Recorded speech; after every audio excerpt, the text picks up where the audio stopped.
Haveria alguma coisa difícil ao Senhor? Gênesis capítulo 18, verso 14, estamos meditando nessa escritura, combinando com Romanos 8, 28, porque sabemos que todas as coisas contribuem juntamente para o bem daqueles que amam a Deus, daqueles que são chamados por seu decreto. Todas as coisas contribuem para o bem. Especialmente as coisas que mais nos faz sofrer, que mais nos faz chorar. Tudo está contribuindo para o nosso bem, para o nosso aperfeiçoamento, para que estejamos mais próximos de Deus, mais perto de Deus, diariamente. Esse é o nosso bom dia, nesse glorioso e maravilhoso amanhecer. Esse glorioso amanhecer com Cristo. Esse glorioso amanhecer com a palavra de Deus aberta, lida, meditada. E isto nos prepara para a jornada árdua de mais um dia. Nós estamos meditando nessa escritura de Gênesis 18 sobre a fé de Abraão, nosso pai Abraão. Nós vimos já em outro culto doméstico que é serviço do inimigo bloquear as bênçãos que estão a caminho. E ele já dá a volta e vai lá na frente para bloquear as bênçãos. Mas tem uma coisa, meus irmãos, falando ainda de Abraão, tomando Abraão como exemplo. A fé de Ló, que era uma fé intelectual, Ló era sobrinho de Abraão. A fé de Ló, que era um crente intelectual, um crente morno, foi paralisada pela glória de Sodoma. Quando aquele crente materialista, olhou para as verdes campinas do Jordão, ele ficou pasmado. E ele estava diante de uma escolha que Abraão colocou diante dele. E ele, como um crente materialista, não escolheria outra coisa a não ser as verdes campinas de Sodoma. A prosperidade, Abraão havia dito, se você escolher a direita, eu vou para a esquerda. Se você escolher a esquerda, eu vou para a direita. Em outras palavras, se você escolher o norte, eu vou para o sul. E ele não tinha outra escolha. A escolha que ele fez foi a escolha certa pela fé que ele tinha. Ele escolheu as verdes campinas de Sodoma. Para Abraão não sobrou outra coisa a não ser o deserto, para onde ele foi e teve esse encontro com Deus. É melhor estar no deserto com Deus do que nas verdes campinas sem Deus. Melhor estar no deserto seco, árido, quente com Deus, a estar na praia, a estar às margens de um rio manso, águas mansas, bonança, sem Deus. Qual você preferiria? Claro, todos nós temos a mesma resposta.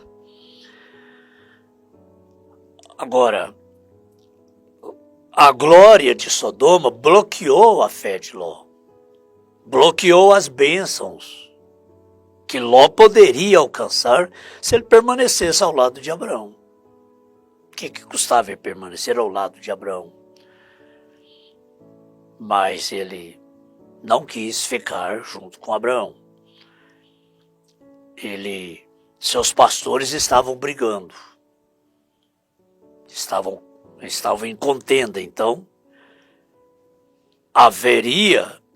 teria que haver uma separação ali. E Abraão então colocou diante dele a escolha. E naquele momento em que Abraão colocou diante dele a escolha, ele fez a escolha de acordo com seu pensamento, com a sua mente, com seus sentidos, seus desejos, com aquilo que ele nasceu para ser. E a fé de Ló foi bloqueada ali. A glória de Sodoma bloqueou, paralisou a fé de Ló. Ali ele entrou e foi para Sodoma, chegou a ser o governador de Sodoma. Mas todos nós sabemos qual foi o seu fim. Mas a fé de Abraão bloqueou a glória de Sodoma. Ele não brigou com Ló, ele não discutiu com Ló.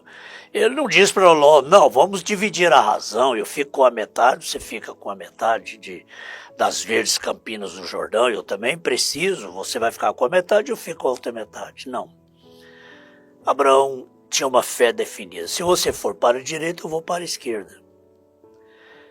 Era a hora da incredulidade separar da fé.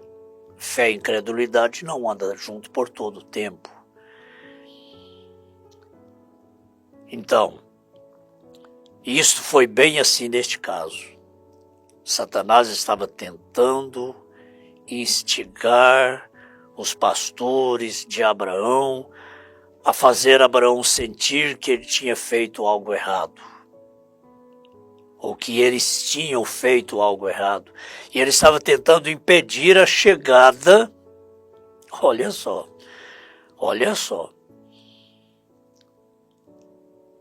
O que aconteceu?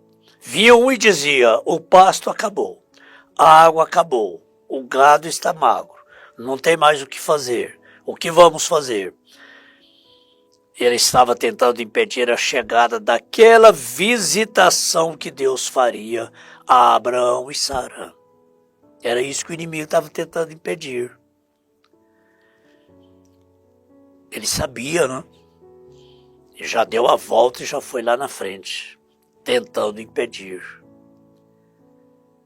E somos ensinados pelas Escrituras que todas as coisas cooperam para o bem daqueles que amam a Deus. E não importa o quão difícil isso pareça. Não importa quão difícil isso pareça. Haveria alguma coisa difícil para Deus? Pode parecer difícil para mim, pode parecer não. É difícil para mim. É impossível para mim. Mas lembre-se, isto está trabalhando para o seu bem. De alguma forma. Ainda que a gente não veja assim no momento. Eu estou tão feliz por isto. Satanás tem estado atrás de mim o dia todo. Ele anda atrás de cada verdadeiro cristão o dia todo, tentando bloquear as bênçãos.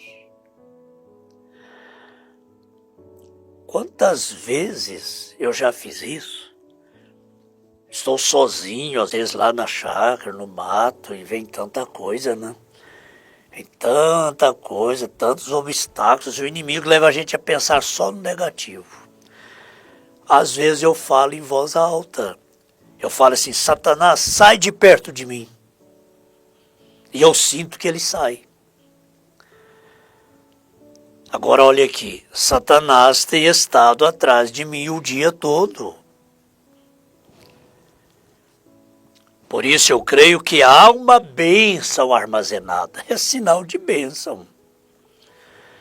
Quando você percebe isto, é sinal de bênção. Lutas, tribulações, Não são prenúncios de derrota para o cristão. Lutas e tribulações são prenúncios de bênção, de vitória, de bênção que está armazenada. Oh, é claro, todos os dias existem bênçãos armazenadas em nosso favor. Todos os dias. Por isso, todos os dias, Satanás está atrás de nós, tentando bloquear, tentando impedir. E aqui está assim. Aqui está assim. Por isso eu creio que há uma bênção armazenada aqui nessa cidade, em algum lugar, onde ela estava naquele dia, não é, pregando. E eu sei que quando ele provoca e tenta impedir o que ele está tentando fazer, irmão, irmã, para de dar lugar para o negativismo. Para. Sua fé, afinal de contas, é a fé de Abraão ou é a fé de Ló? Para de dar atenção. Para de ouvir isso. Eu sei que quando ele provoca e tenta impedir o que ele está tentando fazer, preste atenção nisso. Preste atenção nisso. Tudo que o inimigo quer, irmãos, é colocar incredulidade no nosso coração.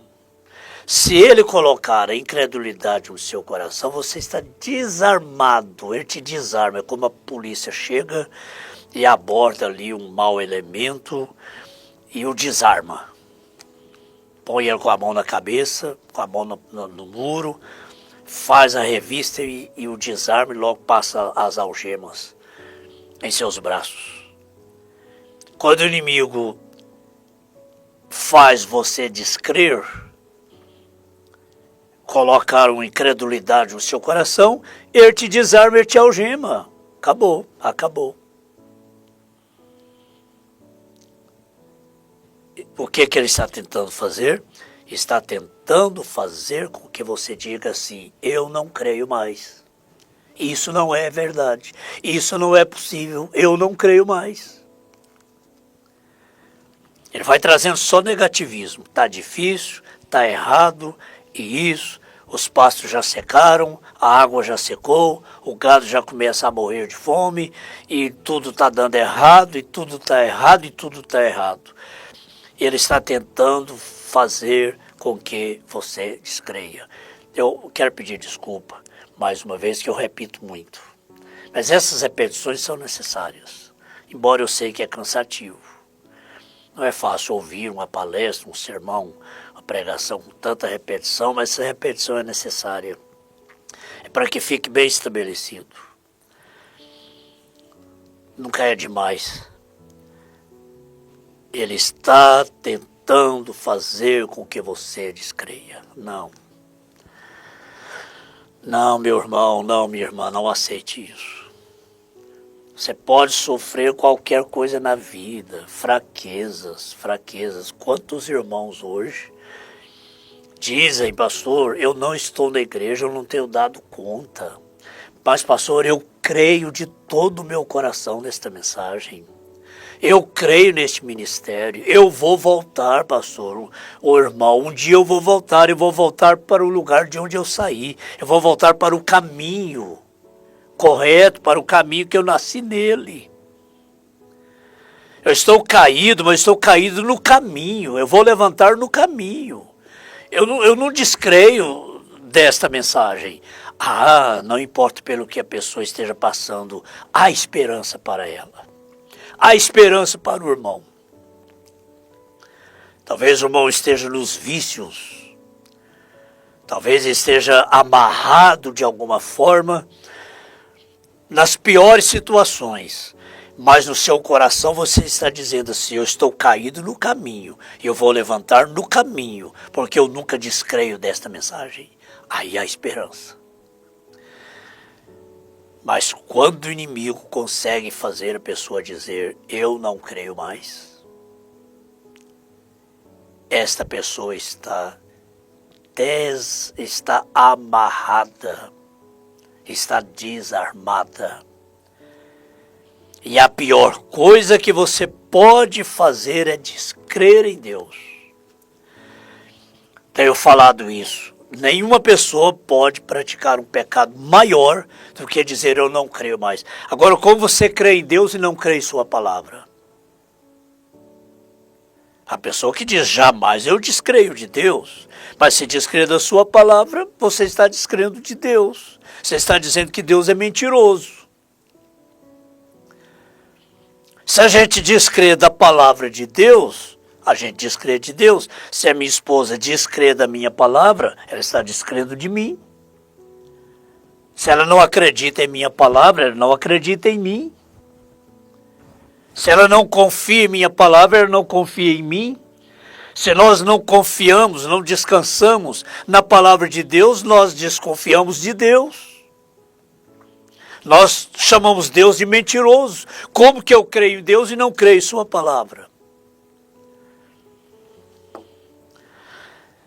Foi tudo que ele quis e ele conseguiu lá no Éden, né? Foi fazer Eva descrer. Descrer da palavra. E o engano mais perigoso é quando ele tem 90% de verdade nele. 99% de verdade. Foi o que aconteceu com Eva. Eva descreu de uma palavra e lançou tudo a perder. E assim que você fica um pouquinho apavorado. Bem, talvez eu não tenha feito isso e aquilo. Bem ali. E assim que você fica um pouquinho apavorado e começa a dizer, bem, talvez eu não tenha feito isto e aquilo. Bem ali, Satanás consegue tomar aquela bênção que tinha sido conquistada para você. Irmão, existe uma bênção maior do que o arrebatamento? Existe uma bênção conquistada para você maior do que o arrebatamento? Existe? Não, tem que repetir. Tem que repetir, não tem jeito de não repetir, não. Estou pregando mais para irmãos, pessoas que entram na internet só para ver que pressa demais, nem fica, não fica nem um minuto. Mas quem acessa esse culto, acessa para assistir. Não vou preocupar muito com isso, não.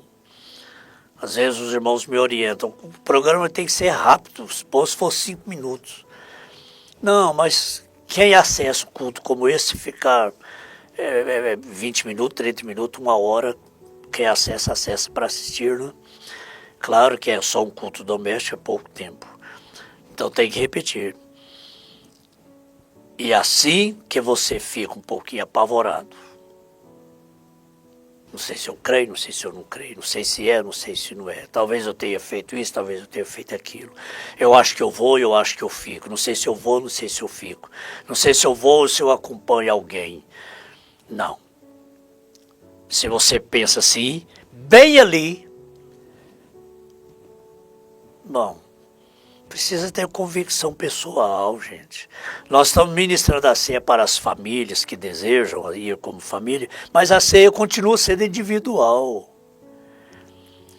Ninguém deve estar seguindo ninguém na igreja, não. Você tem que seguir é a Cristo, é a palavra, é a mensagem, é a Bíblia.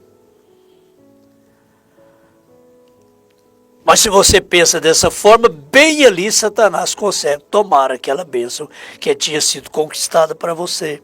Você fica atrás de parente. Meu pai foi, eu vou também. Minha mãe foi, eu vou também. Minha tia foi, eu vou também. Quando minha mãe veio para a igreja, eu vim. Ela saiu, eu vou sair também. Quando meu marido veio para a igreja, eu vim com ele. Agora ele não crê mais, eu também não creio mais. Que falta de confiança, que falta de eleição é essa? Que falta de convicção é essa? Aí você diz assim, mas o eleito não perde.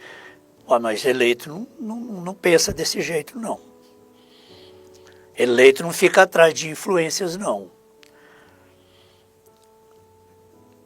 Satanás consegue tomar aquela bênção que tem sido conquistada para você.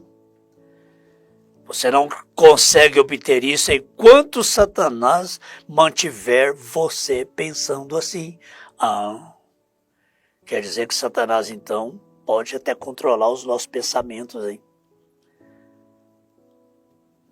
Enquanto Satanás mantiver você pensando assim, controlando seus pensamentos, você vai deixar o diabo ficar controlando seus pensamentos? Não, se você tem o Espírito Santo no coração, sua mente é controlada pelo Espírito Santo. Satanás não vai fazer ninho na sua cabeça, não. Ele pode até trazer maus pensamentos, pode até trazer alguma dúvida, mas isso não vai fazer ninho na sua cabeça. Ele pode pousar na sua cabeça. Essa ave negra pode pousar na sua cabeça, mas não vai fazer ninho. Porque no seu coração você tem a torre de controle, que não deixa isso descer e arraigar no coração, a incredulidade ser selada no seu coração. Mas o Espírito Santo faz com que a fé perfeita seja selada no seu coração de uma vez por todas, no nome de Jesus Cristo. Que esta mensagem traga também saúde para os que estiverem doentes agora. Traga todas as bênçãos, ó Pai, as bênçãos predestinadas, reservadas, armazenadas, que possamos abraçar todas estas bênçãos através da fé perfeita, na palavra perfeita, do Deus perfeito, no nome de Jesus Cristo. Amém.